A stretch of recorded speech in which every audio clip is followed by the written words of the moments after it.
They're called American heroes, lifesavers, and members of the so-called greatest generation. They are World War II veterans, and this weekend, a few of those who are still alive are gathering here in Nashville. As News Channel 5's Steve Hazlip shows us, it's an annual reunion that is ending where it all began. I've been to many reunions. They don't move quite as fast as they used to. Some are helped by walkers or relatives, but these World War II veterans have lived lives most of us can't even imagine. I was a machine gunner in the company M120th. Richard Lacey is 87 and helped us win World War II. I ended up with 3 Purple Hearts, 4 Bronze Stars, and 5 Battle Stars. He's one of about 24 World War II vets in Nashville this weekend for what's being called the last reunion.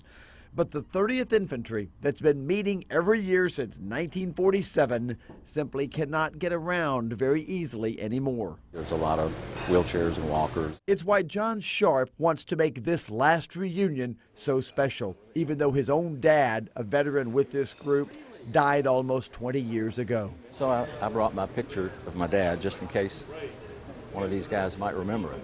He and the Bohan Advertising Agency organized speakers, events, and activities for the men and their families.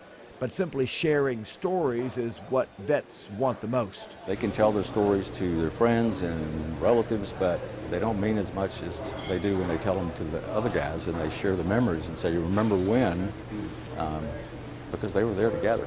Cameras document the men and their memories because some say it's history ignored in schools.